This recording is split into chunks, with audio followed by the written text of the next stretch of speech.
none of us really knew we were going to war. We just thought it was it'd be settled. Thatcher and Alexander Haig, he was doing this shuttle diplomacy, wasn't he, from Buenos Aires to New York to London, and we thought it'd get a negotiated settlement. But as the weeks went on, the guys were training more and more. My shoulder was getting better, but it still wasn't 100%. I remember tabbing with a field dressing over it and trying to stop it from weeping, because I really didn't want to get downgraded. Anyway, the OC at the time, the C Company, Roger Jenner, absolute cracking guy. When 3 Para got the order to go with the first part of the task force, we thought, shit, we're not going to be with the party. And then Colonel Jones, bless him, apparently decided to pull rank and got 2 Para down as well. So we followed the main task force of 3 Para. We're about 2 weeks behind sailing. So Roger Jenner, the OC, said, Spud, you're coming with us. I went, okay, lovely. So C Company was then, because it's only half a company, was split into 2 groups, patrols and recce. Now, I was patrols initially before I went up to Hereford, but because there was no place in patrols, I got put in to recce, which was fine because they're just a mirror image of each other, and everybody knows everybody. So that was it. I reverted my rank of mattress storeman and got put into recce. So we sailed down there, but my shoulder wasn't right, and I hit the beach with this shoulder still an open wound. But thank fuck it was cold down there, because obviously the cold compresses it and tightens it all up. You don't feel it so much. So yeah, I actually got RTU to 2 Para from the jungle, and then as a consequence of that, went down, sailed on the Norland with 2 Para back in my old company, which was absolutely brilliant. When we got down there, the Norland was this roll-on, roll-off ferry, and it took us about 6 weeks to get down there. It's 26,000-ton flat-bottom boat. I mean, it was just fucking horrendous, really. But the crew were fantastic. They really were. And when the time came to get into the landing crafts, we all sort of exited out I went out the port loading door, and we were meant to be the second landing craft to hit the beach, because Jones wanted his C Company in with us. He wanted to be with his C Company, his boys, as he used to call them. So we were meant to be on the second landing craft, but we were in these landing crafts early hours of the morning for about 2 or 3 hours. Fucking nightmare, sloshing around, wet feet, waiting for the other guys to load onto theirs. They were out the starboard side, which was the leeward side, which is the side with the wind. So it made their task even difficult, trying to get out and board. But fair play to the Marine coxswains on there. They're all Marine coxswains. I mean, they were good as gold. They were really top guys.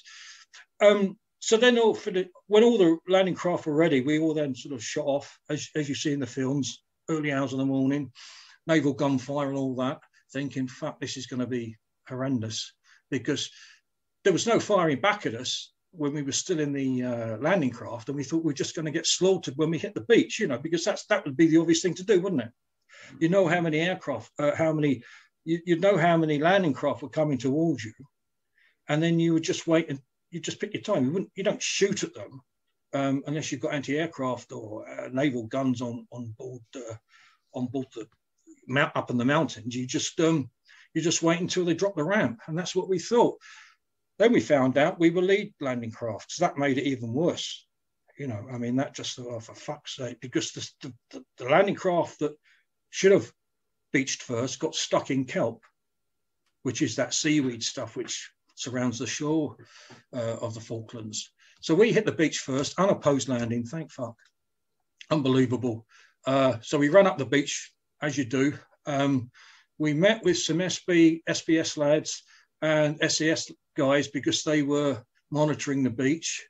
And then we tabbed off up to Sussex Mountains, which was our first sort of feature that we had to go firm on. Being C Company, we went off to our own OPs further out, overlooking sort of Darwin and Goose Green. And we spent several days and nights up there in the OPs. And I do recall after about the second or third day, looking down and seeing the attacks in San Carlos Harbor, where all the Navy were, and those Skyhawks and Mirages, Argentine Mirages, coming and bombing and strafing and doing hell. And I used to think, fuck, this is the Royal Navy. What the fuck's going on? We're losing this fucking war. We haven't even seen an RG. And now they're strafing and the bombs going up. I remember seeing the Antelope go up. Oh, you know, if I've never seen, well, there's no reason for me to see bloody ships go up unless you watch the old war movies. And when that went up, I just thought, oh my God. And then the Sheffield, and then the Atlantic Conveyor, you know, and just all those naval ships getting smashed. And we thought, this is fucking stupid. We're actually losing the war. We're freezing to fucking death. Blokes have got trench foot. The Marines and fucking 3 paras stuck on the beach. It sounds a bit like Normandy, doesn't it? They're stuck on the beach. Nobody can break away from the beachhead. We're stuck on this mountain. We've got to do something. And I think, and I've spoke to Julian Thompson, spoke to him a few years back about this. And he was really, which was the Royal Marine Brigadier of 3 Commander Brigade, wasn't it? Yeah. And he was so embarrassed because he couldn't get his mechanized, he couldn't get anything going. Excuse me. Because obviously the important thing were the 2 aircraft carriers. So all the focus was on them. We couldn't get any top cover at all. So I believe there was some crosswords between Jones and Brigadier Thompson, and we were then told to go and have a look at this settlement called Goose Green. So we advanced to Goose Green via a place called Camilla Creek House, which is just an old farmstead, where we sort of laid up there. The whole battalion laid up. And I remember being on the 320 radio, because C Company had these 320 radios per patrol, and always tuned into the World Service. And then I heard this guy, John Knott, who was the Minister of Defence for the Tory government at the time, saying, the 2nd Battalion, the Parachute Regiment, is poised and ready to attack the settlement of Goose Green. I mean, Goose Green lay 2.5 miles in that direction. And we're at night. This is at fucking 7, 8 o'clock at night time. And we're going to attack first light. So he's actually warned them. Now, you try finding that broadcast. You won't find it anywhere. I've asked for a freedom of information 3 times from the BBC. Each time they've come back. No, twice they came back making out some cock and bull story that I'm not this, I'm not that. Then I told them I'm a journalist and I want it because I'm writing a book, which I am, and I'm still waiting to hear back from them because it's in their archive somewhere. Anyway. So they basically broadcast the enemy that you're putting in attacking in the morning before the attack. It's it was so ultimate betrayal. It was so demoralizing. It was. Jones was said to be incandescent with rage. I mean, apparently he never really had he always had a short fuse anyway, from what I can make out. But he was incandescent. And Dave Wood, who was the adjutant, was in this meeting that Jones was giving to the commanders. And he came out and he said to my mate Duke Allen, who was a Lance Corporal he was in the MT section, and all the MT boys were actually the stretcher bearers, you know, in war. And they're normally the characters. I think they're the characters of any battalion, really. They're the guys that have seen and done it, but just want a bit of an easy life. They kind of like the idea of messing around with vehicles. And Dave Wood, the adjutant, came out and said to Duke Allen, he said to the words of, gentlemen, what's he say? Oh, yeah. He said, gentlemen, tomorrow morning, the promotional, I'll get this right for you. Okay, this is from Duke Allen, who was MT, but they're the defense. They were defence platoon down south. They got renamed, and he said to me, it was on the night before Goose Green. We heard the radio broadcast from the BBC, and that guy John Knott. We were all stood about in a small gang alone with Adjutant Captain Wood, which his name was Adjutant Captain Dave Wood. We were all standing around waiting and listening to the BBC World Service when we heard a voice out of the radio grassing us up, and basically Captain Wood came straight across to us and says to no one in particular, "Gentlemen, the promotional prospects in this battalion tomorrow are going to be fucking excellent." And the irony of that is, Chris, he got killed a few hours later. Oh, my God. Yeah. You're down there. You're about to... It's the pinnacle of anybody's military career. You're actually going into battle. You're facing a determined enemy. They're dug in. They're in far more extreme numbers than you. Yeah. And you're a bloody not far off a teenager, I'm guessing. And you're about to set foot up that mountain, and you know not all of you are coming back. Not amazing. Some of you are going to, die on that mountain and stay there. The BBC broadcasts to the enemy that you're coming. It doesn't get worse than that, does it? No, especially when it was, it was gusting minus 20 degrees. It was just unbelievable. So I kind of like that. And Captain Wood came straight across to us and he says to no one in particular, "Gentlemen, the promotional prospects in this battalion tomorrow are going to be fucking excellent." He got killed a few hours later. God. I've got some cracking stories from the book on that, but so that's what happened. Then C Company, being what they are, we went and go and have to set the start line for the battalion attack.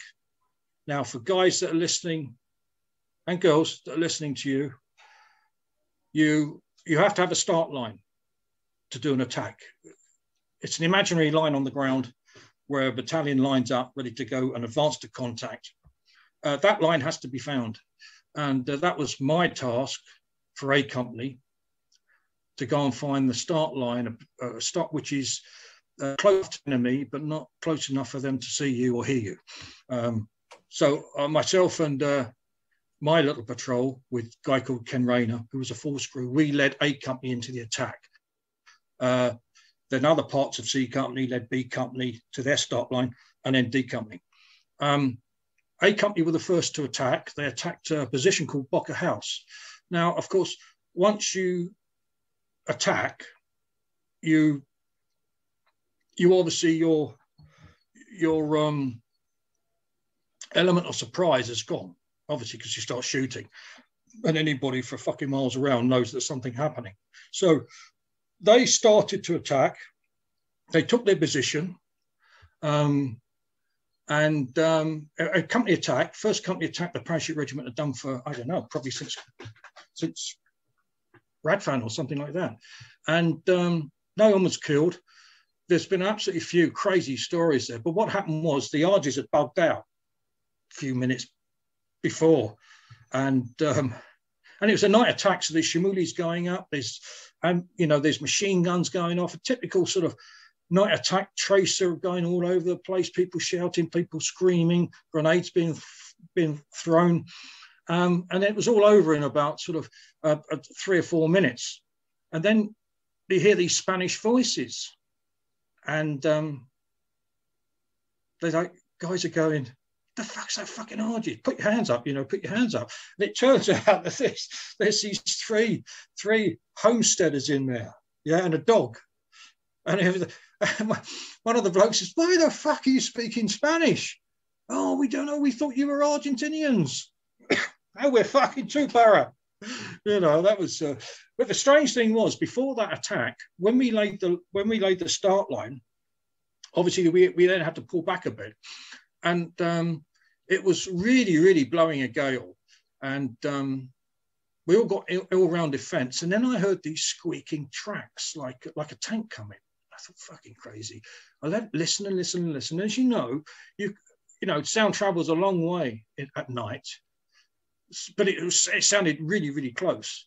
And the only tracked vehicles we realised the Argents had were these things called LVTP-7s, which were like they were American-designed troop carriers, carried about, I think, 20 soldiers in. And I think they had some machine guns on top and everything. The track vehicles. Anyway, this thing didn't appear, but we all got round defence, and we got the 66s ready, which is a throwaway tank bazooka, mini tank bazooka, mini tank rocket, and which were a bugger to once you've extended them. You fire them off and then you just chuck them away. You can't refill them. But if you extend them and if you don't see your target, you need to sort of collapse it and bring it back again because it's concertinaed. It's quite hard to do it even during the day. But at night with gusting winds and all the tension around and the attacks are ready to go in, it's really hard to do. So that's something that stuck in my mind as well. Knowing that at night you need to know everything about your weapons you'll carry. You need to know every little crease, everything about it. You need to know all the idiosyncrasies of everything that's going to protect you. Your webbing, your kit, where everything is, where everything is. Yeah. And in particular with your weapons, you need to know where the safety catch is and how sensitive or not it is. You need to know what makes a noise, even when you think it doesn't. All these little things are all part of soldiering. And, you only learn these as you go through in life and you're in these situations. Everything is so down to the millisecond. It's no good you patrolling with your safety catch on and your point man, and all of a sudden, you see the enemy. Because that's all it takes. It don't take a second. It takes a split second. It takes half a second. So I was aware of that. The attack goes in. And then come first light, A company then moved forward and they hit this position that the SAS had done a recce on a month previous. But we got no recollection of the intelligence of that. And I've interviewed guys that were on that since, and they've told me they pushed all the intelligence over to command, to the brigade, and it didn't filter down to us. So after A company had put their attack on Burnside House and followed through, B and D companies were coming across on the right flank, but their actual positions were a series of supposed Argentine trenches. And as the Bocker House attack went in, then B and D company came under fire too from the sort of line of trenches, and we're talking 1.5 miles from Goose Green, and we're talking about 500 meters from a feature called Darwin Hill.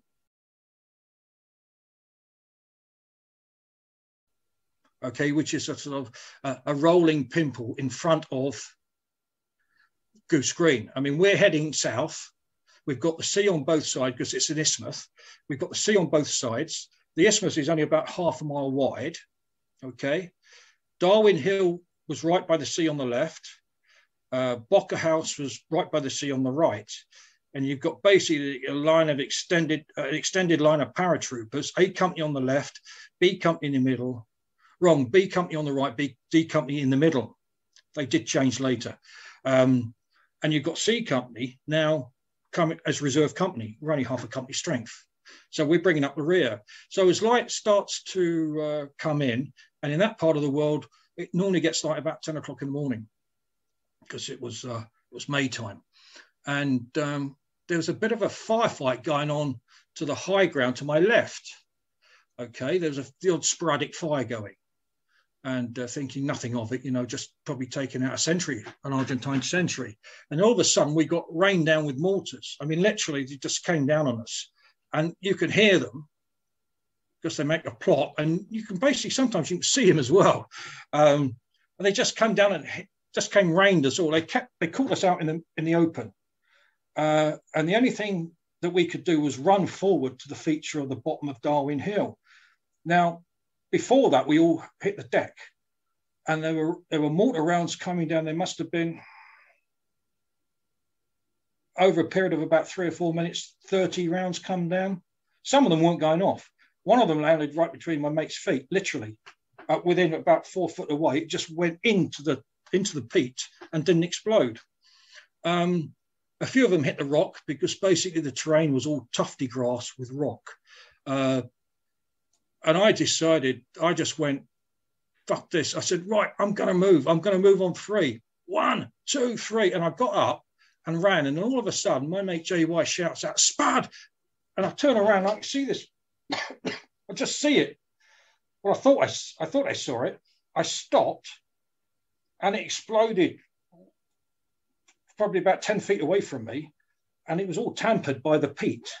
But this piece of shrapnel came out in slow motion, but it must have been going a fair few, fair speed. And it comes straight across my thigh, missed it by an inch, at an inch. I just kept running. These small margins in war that a million soldiers could tell you about that's happened to them. That happened to me. We ran into dead ground and then there's nothing we could do really. So we got a brew on. A company advanced up this hill and were fighting and you could hear it. But there's no point in us doing absolutely anything because they have to get on with it. B and D company over to the right was still advancing forward. Not so heavy fire at yet. And remember, Goose Green is still a mile and a half away. Round about 11 o'clock, there was such heavy gunfire going up on the top of Darwin Hill. We decided to advance around a bit to see if we could support them in any way. And then basically, it was over. We moved up to the top of the hill and A company were all out. There was these fucking RGs dead, bodies splattered, guys crying, RG prisoners with their hands up, field dressings, our guys fucking dead. And we walked through this position and we're thinking, fucking hell. And then somebody comes up and says, oh, fucking Stevie Pryor's got it. I went, oh, for fuck's sake. Stevie Pryor's a great full screw, Then Chuck Ivan's got it. Oh, the Colonel's been killed. Dave Wood, the adjutant, killed. Chris Dent, 2IC of A Company, killed. The names just went on and you're thinking, and there's still fucking RGs in the trench. And you still got to be aware because, you don't know if they're going to kill you or if they're going to have a nervous twitch or something. And it was literally it was first light by this and the sun hadn't actually started coming up, but it was, the area was grey and the phosphorus grenades that we'd thrown had set this gorse on fire. Gorse is this bush that covers most of the Falkland Islands. And in this particular time of year, it flowers a lovely yellow flower. And that was all on fire. So that was all adding to the tension. The OC of A Company, Farrah Hockley, was in having a little Chinese parliament with Colin Price, the Sergeant Major, and there was a bit of shouting going on there.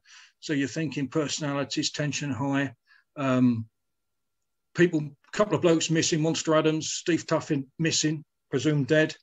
So this list of guys come through, gets passed over by people. Another guy, Ted Barrett, comes over as a sergeant, says to my mate, Ken, can you come and help? I'll come and help find, we're missing so-and-so. And Ken says, look, we got to go to forward slope. We got to hold this position. So as we move forward, as we move through A Company's position, and it was just, when you start seeing blokes crying in a war film, you think, oh, fucking wankers. Some of these guys were young, they were 18. And they'd obviously been through this real traumatic experience. Literally, they're sitting down there, these fucking dead arges all over the place. And I'm thinking, oh my God, oh my God. So we're told to advance to the forward part of Darwin Hill, which then overlooked Goose Green.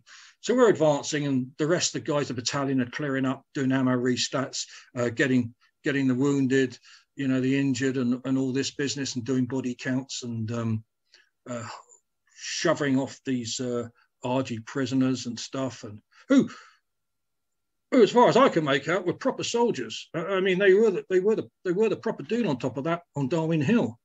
Contrary to popular belief, they were all conscripts. I don't fucking think so. But I mean, even a conscript can pull a trigger.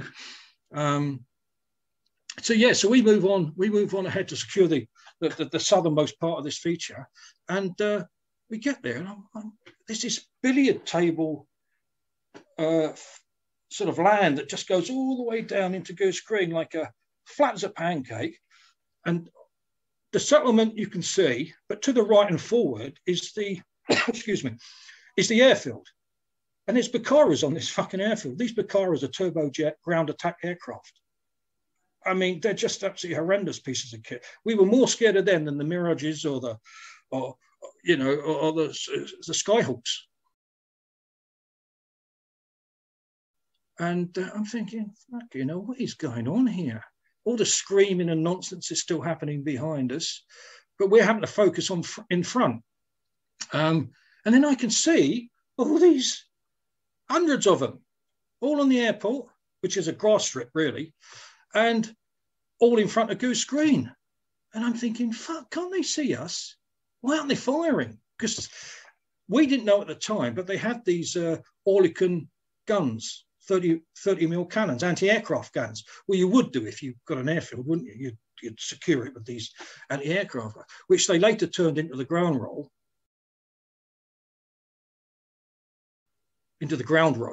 And started firing at us. Plus, they also had those Beaufort guns. They took off. The only time I've seen Beaufort guns is on the World War II, you know, the World at War, Jeremy Irons documentary, you know, where the Navy boys were on ship and they put these magazines of shells down, boof, boof, boof, boof, and they come out like that. Well, they had a couple of them. They'd taken them off ship and they had them in the ground roll. Of course, we didn't know about that until we started to advance. But anyway, I see all these RGs and I'm looking around and I see my mate Charlie. I say, Charlie, can't they see us? He says, well, I don't know. He got the binoculars out. Well, Ken did, because, you know, there's only one per patrol. And he says, yeah. He says, they're RGs. They think we're RGs, he said. They must do, otherwise they'd be firing at us. Then Ken sees the guns.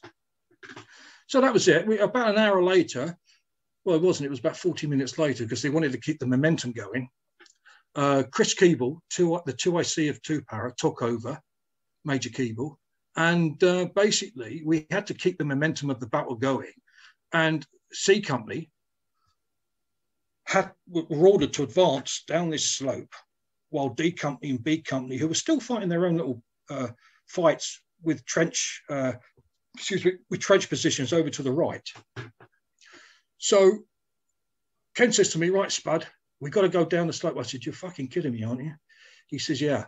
He said, you're point man. Because I'd been point man with Ken previous, you know, and I guess he could trust me because point man is, you got to be semi-switched on. And it was just one of those things. So I said, oh, for fuck's sake, Ken. He says, yeah, he says, there's got to be, you're first. And basically, we went down the forward slope of Goose Green in what they call an arrowhead formation.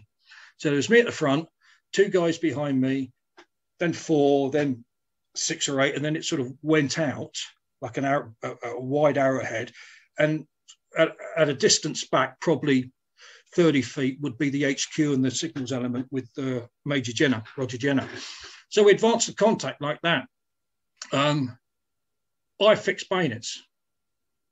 And then you heard this fucking Spud's fixing bayonets, and you heard this clink, clink, clink, clink, and everybody else was fixing bayonets because I thought, well, you know, what the fuck? You could see these sort of command tents in front, well, about 300-400 meters in front of us, well before the main position of Goose Green. So you just advanced the contact like you just think this is the end of the 20th century. Isn't there an easier way of cleaning up this position? So we advanced, and all of a sudden, there's something happens. There's some shots happened and everything else. So they opened up with the Oerlikon guns. They couldn't get the Beaufort. I realised later they couldn't get the Beaufort guns into trajectory they couldn't get them down much because we were coming down a forward slope. So they were firing up at the top of the hill at Darwin. So I ran like hell. And then we got a load of casualties got hit in the HQ element. 3 platoon A company came to support us because, like I say, we're only half a company strength. So they came up to bolster up our ranks. So they were behind the HQ company of the HQ element of C company. But as soon as the firing started, they got caught out in the open and basically scrambled back the other side into dead ground of Darwin Hill feature, which left the HQ element out. They all got smacked to pieces, injured, some very badly. One guy was killed. My mate Charlie was left had to look after him. And then he died. And then they had to work on another guy. He died. Another guy, the OC got hit, and he was working on the blokes. I mean, the whole of his HQ party basically got hit. And you could hear it on the radio. Contact weighed out. Contact hit. I'm hit. I'm hit. And it's all. I didn't know anything about that because I ran like fuck. I'd run like hell into dead ground. And then we came to this stream, and the sea was to our left, and there was this wooden bridge which crossed the estuary, and there was this sort of big wooden feature which was the schoolhouse.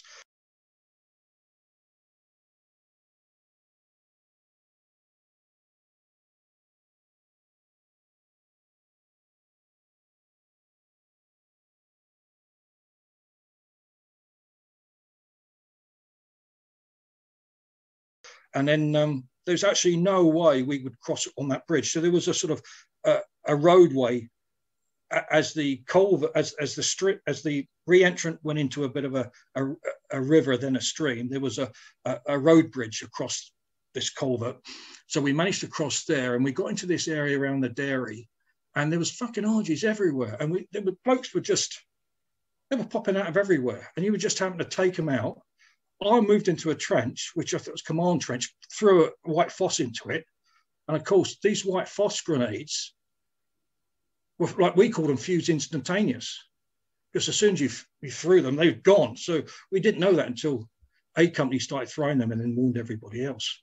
But I didn't think it would be that instantaneous. Going out, went in this tent, that was on fire, shot it up, moved to another one. And there was this other trench where there was a dead argy in it. And I jumped into it, and I thought there was, and I felt something. I thought this.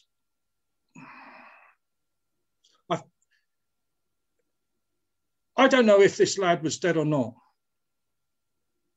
but he felt squidgy, if you know what I mean. And I end up headbutting him, like real bad. And I think about it now, and I think, yeah, so I sort of put the head on him a few times. His mucker was dead. And then you just carry on. And then C company got fractured, because by the time we got to the estuary, patrols went left, recce were all over the place. There was a kiddie swing outside the school, and the Argies had put this multi-barreled rocket launcher tied onto it, obviously fire it remote. So we sort of made for that. And then as we were going, a lad called Jock Boland, turned around and says, they're coming behind us. And as he turned to sort of turn around, this fucking rocket went right across him from this swing, from this multi-barreled rocket launcher. And one of the fins sliced his chest open. So he's there on the ground, fucking lung hanging out. Blokes are trying to sort him out. Another guy goes down, gets shot. All this is going on for about an hour or so. We're actually trying to move. We're trying to penetrate through into these positions of these Argies. Next minute, we go and attack the schoolhouse. Patrol's done a good job on that, which there was about 80 Argies in there firing across us. So that had to be taken out, which is, the schoolhouse was the biggest building on the islands at that time, but it was all made of wood. So I was up past the swings, and I heard of the attack, and there were some boys from D Company that came across as well. And I fired my 66 onto the roof because I could make out the right-hand side of the roof. but it just bounced off. And then somebody else fired another 66 and went into one of the windows, set it on fire. A few of the other boys, we had these M79s. We call them plot guns. You know, they fire the N79 40mm HE grenade. They were firing them in. And as the arges, as the schoolhouse went up on fire,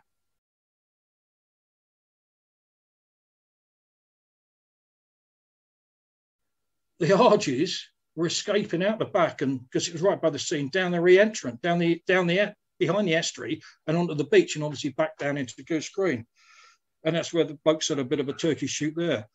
I'm sorry to say, use those phrase turkey shoots, but I mean, to be realistic, you have to use that because that's what it was.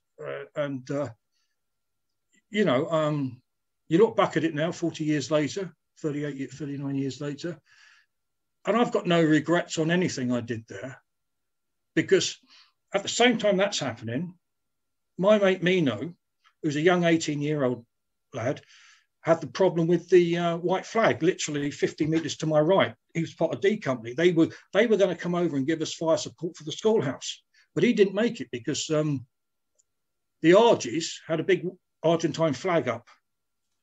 Then they a couple of them stood up, apparently with some white kecks around a stick, wanting to take a surrender. Now, there's a bit of controversy there because a couple of the lads went up to take the surrender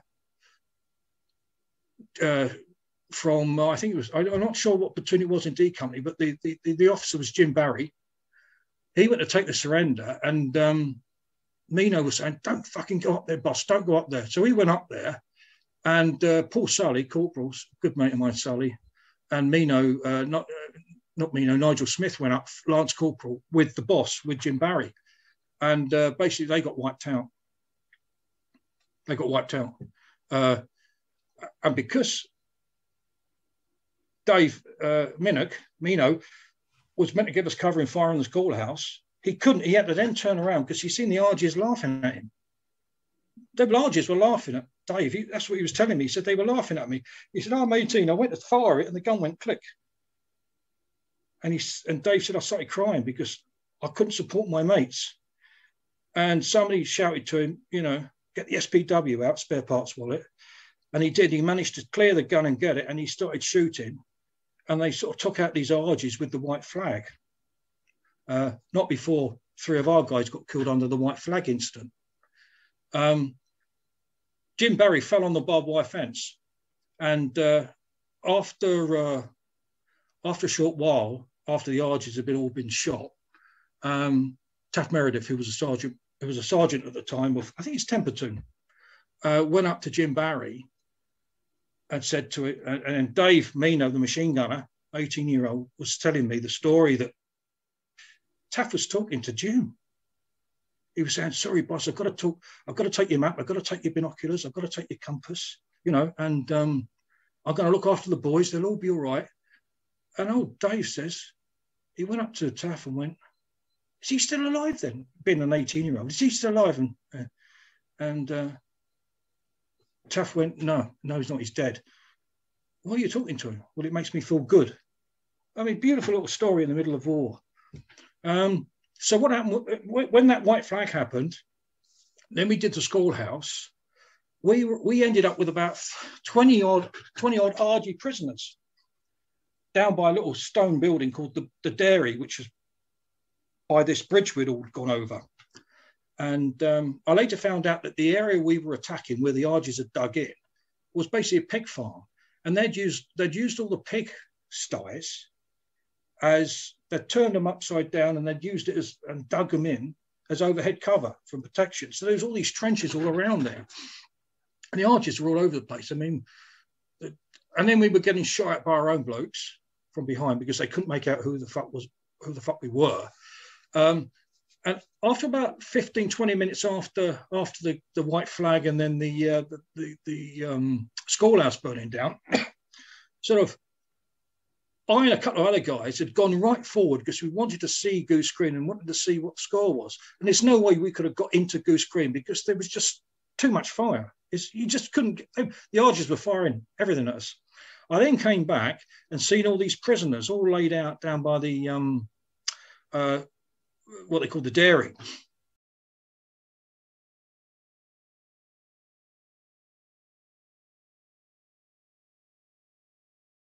On the track. And there's this one poor old Argie, he had his leg hanging off. One of the guys had to cut it and put the skin up. And then Dick Morrell, who was our medic, he was in the dairy patching up all the guys. I mean, he patched up a hell of a lot of guys. Argies as well, he did. Only a small building, probably about 24 by 12, stone built. And then this Argie officer was standing up and we were telling him to get down, or someone, well, I wasn't, telling him to get down. Dick came out, seen this Argie with the no legs, said, I want this man up here, I want to treat him. The Argie officer said no. The Argie still had his pistol. And then one of the blokes was going to shoot him, and then Dick said no. And Dick butt stroked this officer. Yeah. And then at the same time, somebody shouted air raid warning red, which meant enemy aircraft coming in. Then somebody on the right, they came up from behind us. They come from the north. So they come up from behind Darwin towards us. They came round and they just let cannons rip, shot up everywhere. The irony of it is they shot up all the Argies up the track because they were on the track. Obviously, the pilots are lined up on the track. But the funny thing was, well, not the funny thing, the strange thing was 30 metres further on was half a D company all lined up on the track. Luckily, no one got it. They came round again and then they dropped napalm. They came around again. One of them dropped napalm, and it dropped past the dairy, just after the prisoners, and it singed me. It was that close because it went that way away from me. Singed me because I had sideys and a bit of a tash. Just singed, took it all off, and a few of the other guys got a bit of a roasting as well, but nothing too great. The Picora pilot was shot down, although he said later that he ditched it. Yeah. And he came floating down into my position. And the guys were shooting at him, and someone said, no, don't shoot, because obviously we're paras. We don't do that shit. So that, even though the fucker had dropped the napalm on us. So anyway, he landed bang smack in the prisoner's position.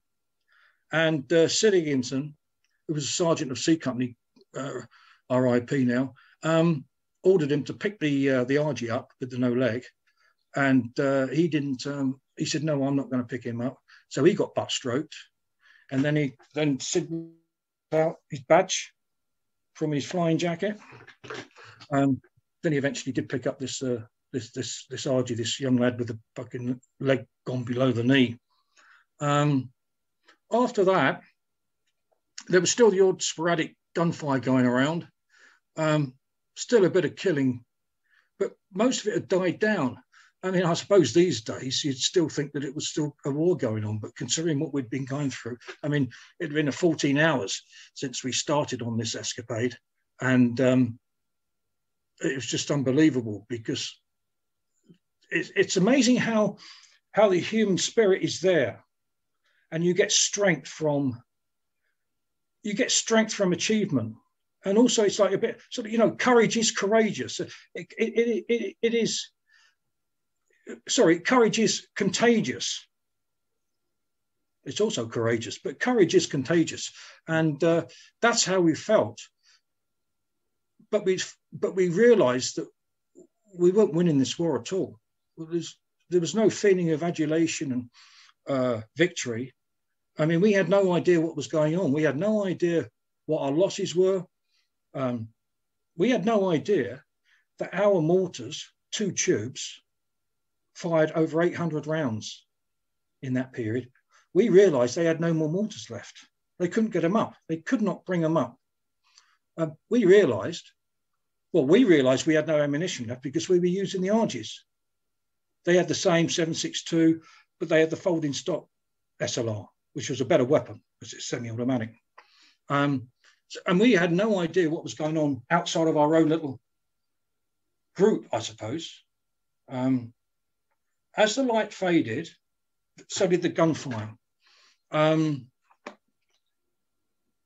then patrols got after the schoolhouse, and there was nothing else for them to do in the sense of point is staying within, mingling with the RG position, because you didn't know if they were going to put a counterattack in.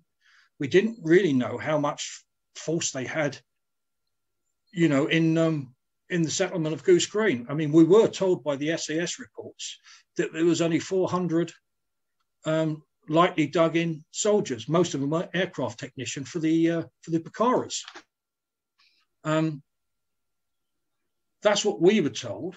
But as I said to you before, subsequently I've interviewed a person that was on those OPs and said, no, we told them what was there.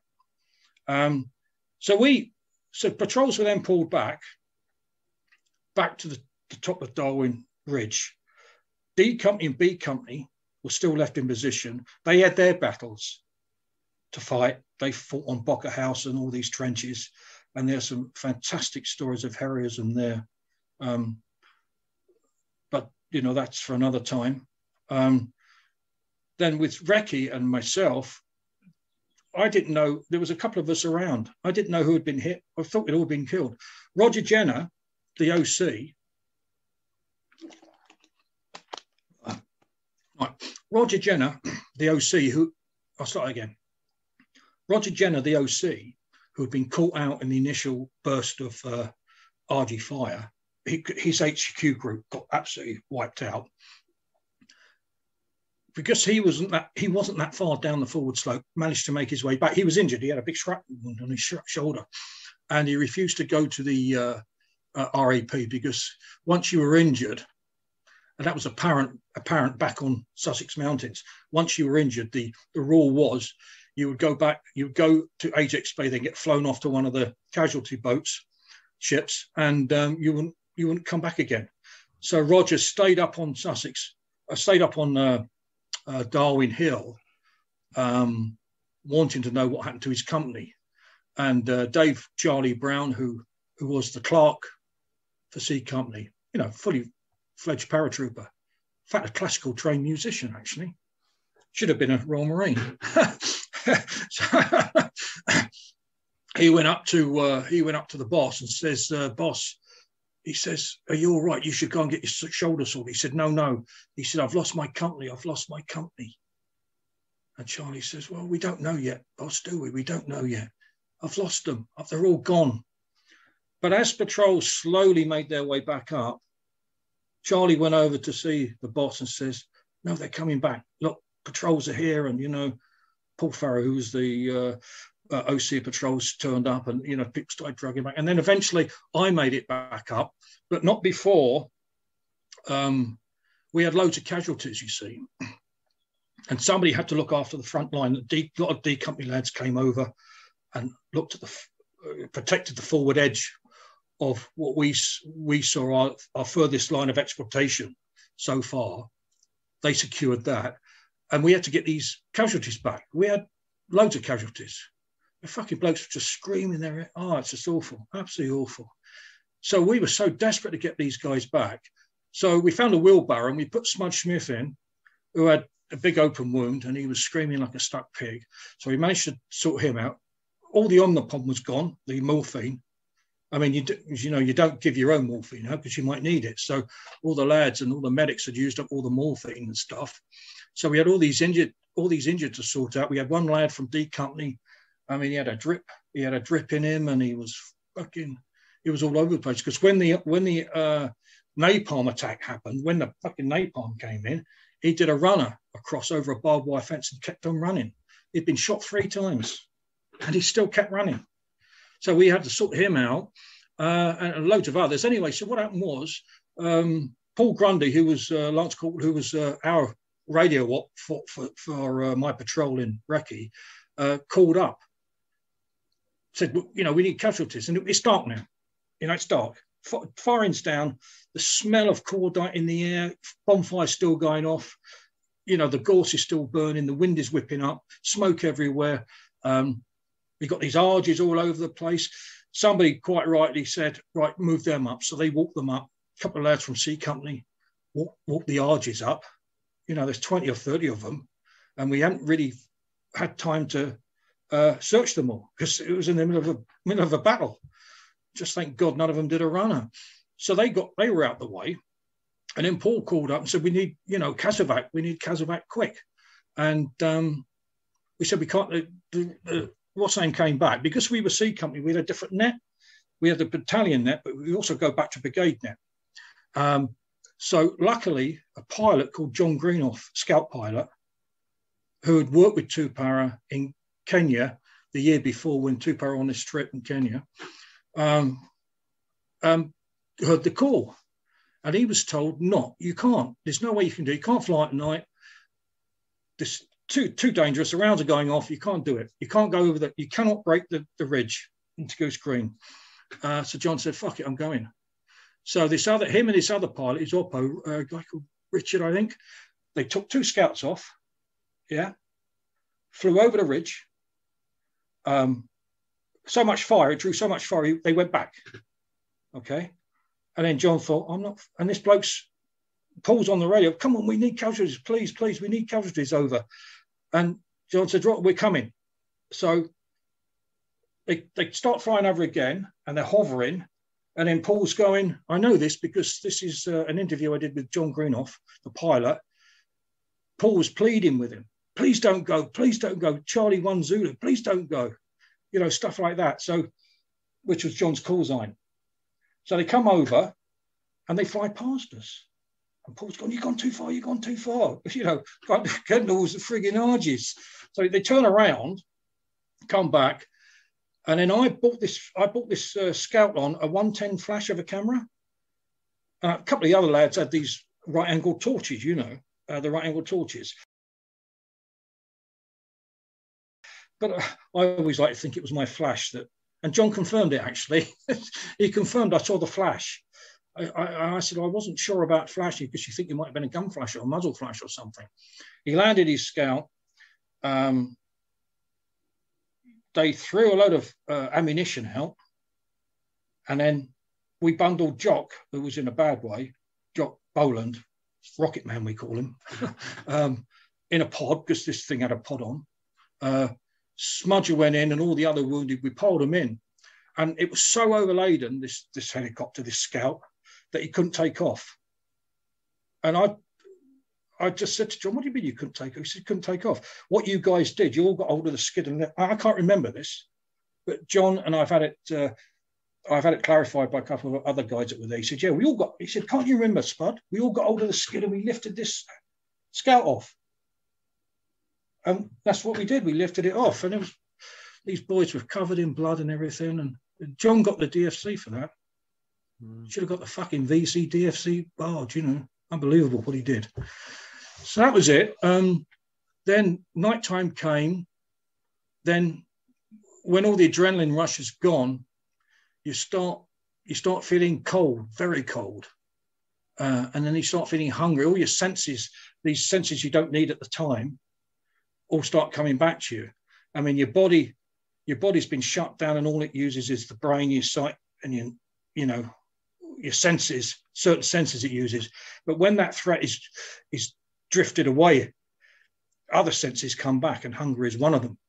And we were really hungry. I was down to about 10 rounds of my normal magazine because I got shot in the thigh, which took a magazine out.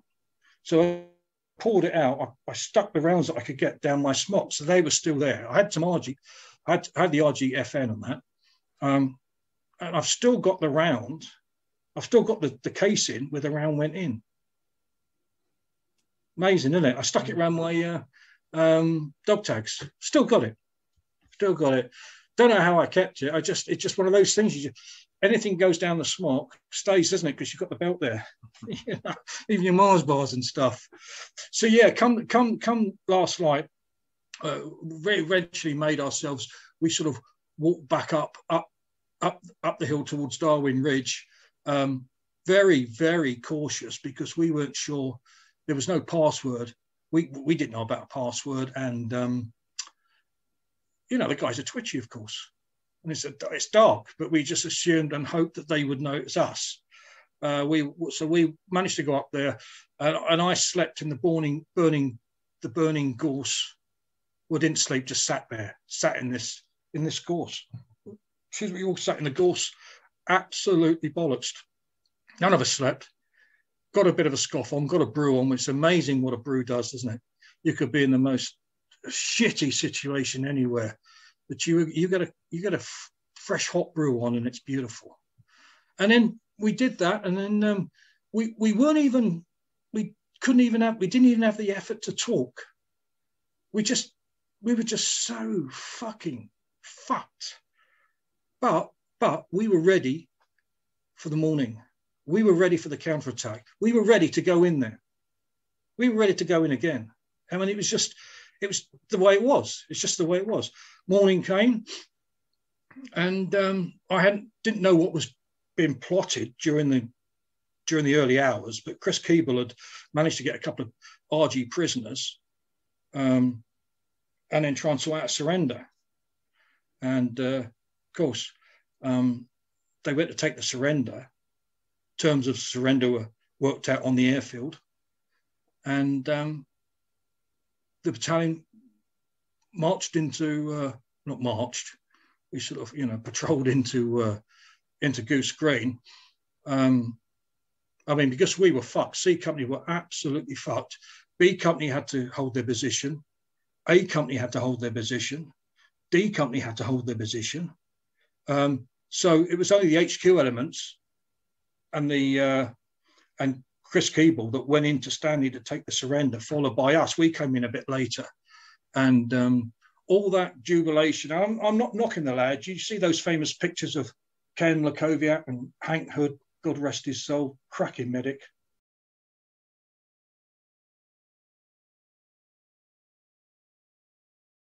Took his life a few years ago because of the horrors of war.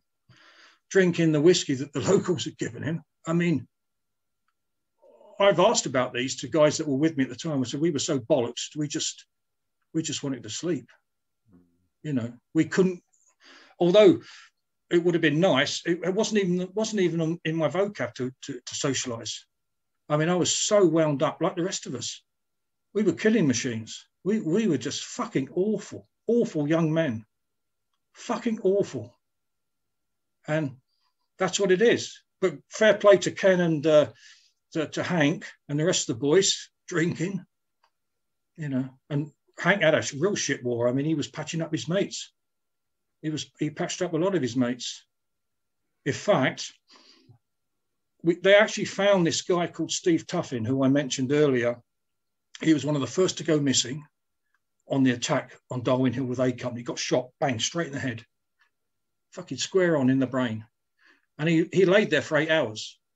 He was the first to get shot, and he was last to get casevaced. And Hank gave him the last rites. And Hank said to him, he said, Steve, if you don't, because he'd already been given like two syringes of morphine, and you don't give a head wound that. But Hank knew. Well, he'd given him one, I think, for another wound he had. And Hank said, Steve, if you don't squeeze my hand, I'm going to give you another morphine. And then Steve squeezed his hand to let Hank know that he was still compos mentis, because poor Steve was in a bad way. Yeah, he was the last to get casevaced. Yeah, so that's Hank did a lot of good things and took his own life a few years ago. We went to his funeral. Held the church up at North Wales held 900, and there was 1,300 Airborne Brotherhood from all over the world turned up, all in the car park. And then the strange thing was, after day 2 of the wake on the Sunday, we were all in Hank's local pub, and then it all started off again, didn't it? The Scousers, 2 para Scousers against Northern Ireland, the boys from Northern Ireland, just like it was 35, 40 years ago, in the Laffy. All started kicking off, and I went, I said to my mate Neil, I said, and Duke turned up as well. I said, come, let's go back to the hotel, leave these fuckers to get on with it. It hadn't changed for 35 years. The same old sort of quarrels and characters that always want to fight with people. Crazy. But yeah, so that's where we were. with Goose Green, we had a C company were moved into the Pucara pilots bashers, which happened to be the sheep shearing accommodation during the sheep shearing season. And we'd moved into the Pucara pilots bashers, and they had shit everywhere. They'd shit in the beds, fucking floor, cut the water off, done absolutely everything. Dirty bastards. But yeah, that was it. It was a welcome rest for us. I know a company never made it into Goose Green because they had to watch the back. They had to be on Darwin Hill all the time, you know, as the outer cordon. Yeah. So that was Goose Green, yeah. At what point in this did you learn that Colonel H had been killed? Yeah, we were advancing behind. Yeah, we were advancing after the initial mortar, where we went firm. We got a brew on at the base of Darwin Hill. That's when it came down, sunray down, you know. But it didn't really affect me. But what it did do, it affected my boss, who was Lieutenant Colin Connor. I mean, he started crying. And then Ken had to get a grip of him and say, fucking hell, boss, you know, start switching on, will you? I mean, we were old sweats. We were like 20, 21. You know, I mean, rifle companies had 17, 18-year-olds. Tom's. And if that happened in a rifle company, I mean, the poor old Tom would have been well fucked off, wouldn't he? Because we were the old sweats, it didn't really affect us that much. But I was shocked to see the bloke crying. I mean, you do your crying after. You don't do it in front of your men, do you? Yeah, that's when we heard when Jones got it. Didn't affect me because you can't let emotions like that get in to your head. You sort all that shit out later. I mean, I sorted that shit out later, and I was lucky in the sense because we're on point. You don't mope about it if you're still on ops. You know, you get over it, you know, when you're in a safe environment, you know, and you get over it, you deal with it yourself. But yeah, I'm really pleased that Chris Keeble took over. He did an absolutely stupendous job because when we went into Stanley, when we went into Goose Green, I couldn't believe they kept coming. The RGs kept coming, and they were told to march out with their hands, with their rifle in one hand, the other hand held high, march out and drop all their weapons. They came out 1, 2, 3, 20, 50, 100, 100, 200, 300, 4, 5, 6. Fuck, there was almost 1,200 that came out. And those famous pictures of those helmets and those rifles on the field just outside Goose Green.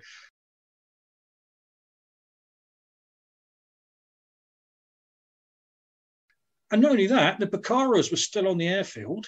The ones that could fly off took off. They were the ones that bombed us. And then they obviously flew back somewhere, probably back to Stanley. And then when we saw the hardware they had canisters of napalm, all sweating and smelly. They had these, like I said, these Beaufort guns they'd taken off the ships. The airfield was surrounded by these Oerlikon guns, 20 and 30 mil cannons, rapid fire, which took out our HQ. Yeah, I mean, they could have held us for a long, long time. Mm. Nothing compares to Goose Green, nothing. And these are proper full hard-on soldiers. Nothing compares to Goose Green. Nothing they've done in the SES compares. Spud, what about this film then? I wrote a screenplay about my experiences in Goose Green, and it's the second screenplay I've written. And I was doing a talk on war, believe it or not, to a load of old soldiers up in London, and it was in Soho, so there was a lot of arty-farties about. And in the audience, after I sort of waffled on, there was this guy called John Irvin, who's a Geordie lad, but he's a Hollywood producer, director.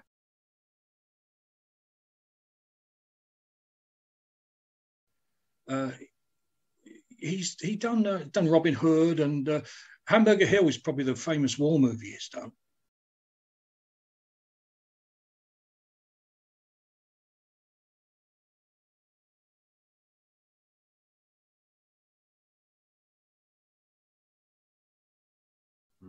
So he said to me, Spud, he said, well done. Thanks very much for turning up and giving a talk.